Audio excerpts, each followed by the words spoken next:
Joining us now is Kiko Aquino-Dee, the co-convenor of Tindig Pilipinas, to talk about the third Trillion Peso March. Good morning, Kiko. Hi, good morning, Paul. Good morning to all of our viewers today. Kiko, let's just assess the participation of this third Trillion Peso March, which of course coincides with the 40th anniversary of the EDSA revolution. It was not declared a public holiday, but some students even walked out of their classrooms to rally on the streets. What is your assessment? Was the participation strong? And how was the feel for you? Did we achieve anything yesterday? So I think in terms of participation, I am still waiting for our formal reports on the participants. From where I was standing, which is in the stage, so that's not really the best point of view. It did feel similar to yung November 30 Trillion Peso March, which is what we set out to do. And then in terms of the feel, I think the salubong that was featured in your report is really something else to see that firsthand, being one of the people giving flowers. And I think it really set the tone very well for the rest of the afternoon's program. And it was this idea of the coming together of noon, ngayon, and bukas in terms of our collective struggles. And it's also like the humble acknowledgement that we still haven't gotten rid of the ills that were faced during the Marcos dictatorship, but we're sort of all in this together, all generations, to confront them going forward. That's exactly what would color my next question. No? You have people actually saying, did we achieve much since the 1986 revolution, right? 40 years on, we are dealing with the exact same issues. Some even worse than before. You have a former president now in trial, or at least in a pre-trial at the ICC. You've got another Marcos in power, which is what exactly led to the 1986 revolution. And then this trillion peso corruption scandal. Tell us your take on that. How could the people have hope in this rally? Right. So I've always believed that hope is a choice. No, that's not something that should be affected by what's going on around you. It's just a decision to act. No, in terms of what people power achieved, I think the main achievement is that we're still a democracy. No, that no matter how bad things get in this country, there's an election always on the horizon where we can sort of turn our backs on what's going on. And there's also this right to protest where we always can, with a loud voice, say something when we see something going wrong. No? And I think even you mentioned the ICC working. I don't see a scenario where we're part of the ICC and people can have access to this kind of justice if it weren't for a people power revolution that displaced a dictator. But all of that being said, you're also correct to say that the crises that we're facing right now are worse than they were during the Marcos dictatorship, the corruption, the human rights abuses. And I think because we're in a democracy, that means that it's not just the ones in power that are responsible for addressing these crises. It's something that we all have to do, and the Trillion Peso March is part of that. A lot of these volunteer efforts that we're seeing on the corruption issue are also part of that. And while it wasn't the focus of the march yesterday, definitely the election in 2028 is part of that as well. How can we shift now from awareness and protest to real action and accountability in government?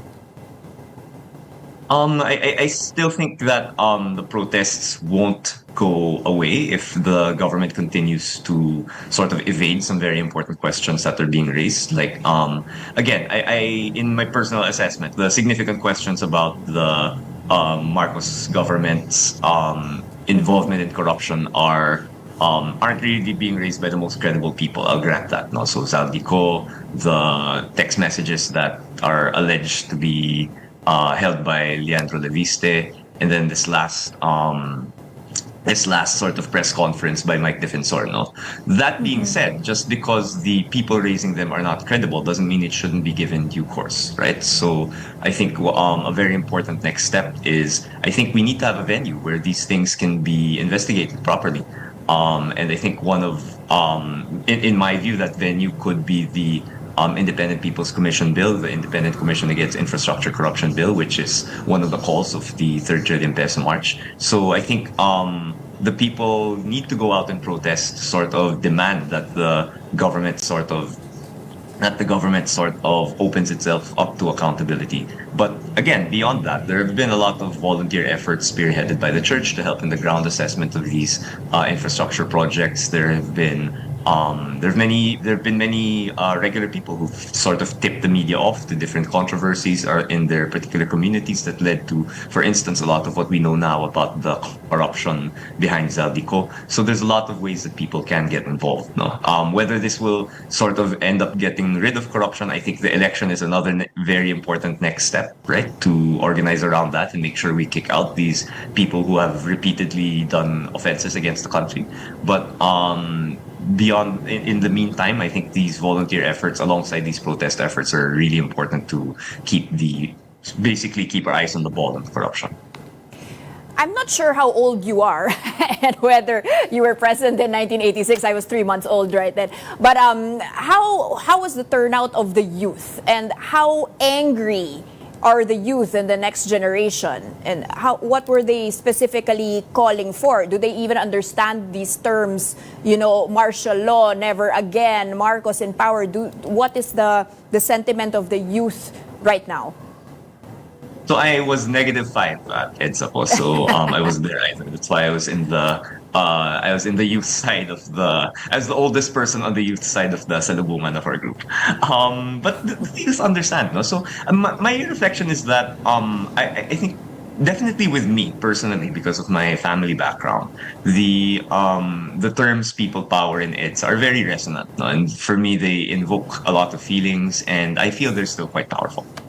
But I understand that maybe people my age, and maybe even more so people who are maybe a generation younger than me, the Gen Z, who are like the majority of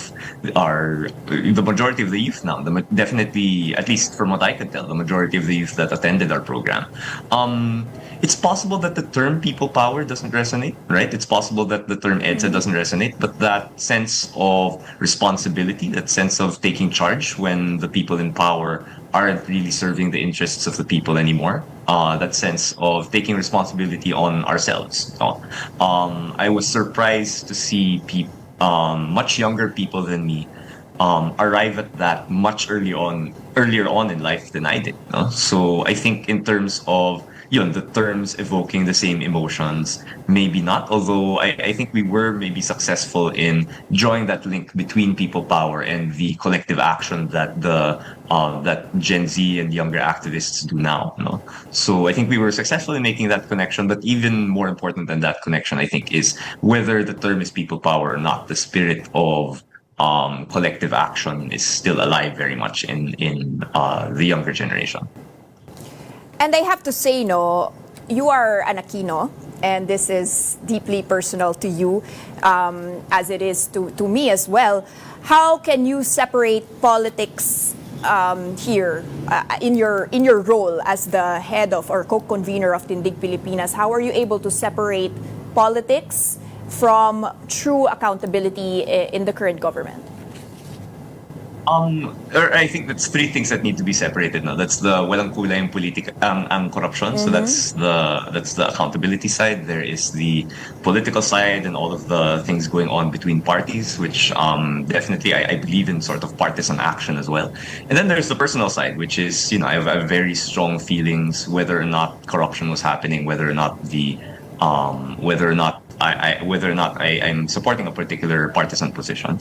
And I think the reality is that you're just one person. No? You can't truly separate all of those things. And I leave it to the wisdom of the different groups, the different coalitions that ask me to represent them to see whether, again, I cannot go into any sort of issue without bringing my personal story into it, right? So it's up to, I think, our collective wisdom of the different groups I'm part of to see if that story is particularly helpful. And I think as successful as I think that People Power was, or the People Power commemoration this 40th anniversary was, it was also a bit of a struggle to just as an example of this, no, I think I was in way too many conversations this People Power anniversary about how yellow it should be, which was Yes. a tough position for me kasi on the one hand I recognize kung walang kulay ang corruption and white has been the common color of the Trillion Peso March, but on the other hand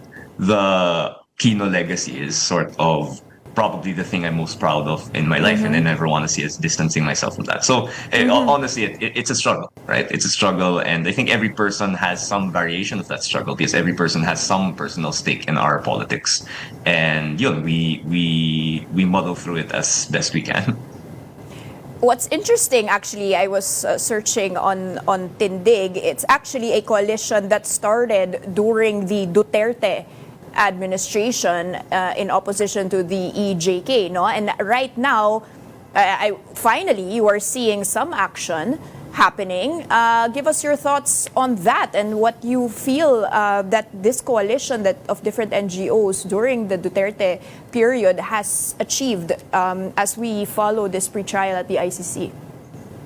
Right. So, yes, correct. No, so Tindig came together in 2017, and definitely as an anti-Duterte administration, but also notably composed of a lot of anti-Marcos forces from the EDSA period, or if not those people themselves, a lot of the groups that sprang after the sort of fall of the dictatorship and in this democratic space that was created during that time.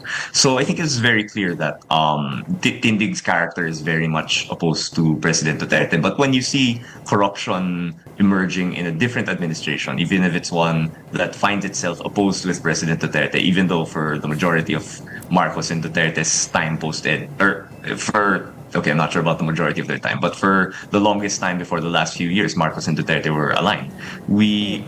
I think it makes sense that we're sort of calling out both of these administrations where we can, right? So in terms of what's going on in the ICC, definitely I think that's something that um, we're very supportive of it, and I think that's too weak language to support like what people in Tindig really felt. I remember the day that President Duterte was arrested almost a year ago. A lot of us dropped everything, met up just to be with each other in that moment, which was viewed as a real milestone in the struggles that we had against the human rights abuses with President Duterte. And more importantly, we were very blessed to be invited by Father Flavio Villanueva to a mass that he had for the victims of EJKs. And I wasn't that active, or not even that active. I wasn't active at all in Tindig during the Duterte administration, but I saw there the real catharsis that EJK victims felt when the arrest happened. And I suddenly felt, maybe I should have been more active, like when I was younger, when the Duterte EJKs were happening, because these people really deserve all the support that we can give them. So I think that's this development in ICC is something that we definitely support, and again we look forward to justice finally unfolding as far as the EJKs are concerned. Obviously, never too late. I have to ask you, after the announcement of VP Sara to run for office, the highest position in the land in 2028, what does your camp feel about a possible Marcos joining the opposition in 2028? Is that something that could be welcomed or never again?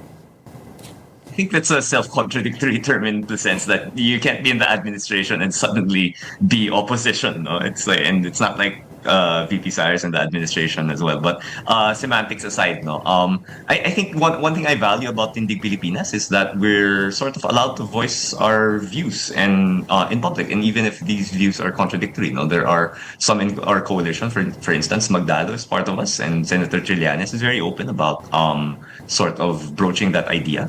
And I'm very open about saying that it's a bad idea. I think that the Marcos administration is the most corrupt administration we've seen post 1986.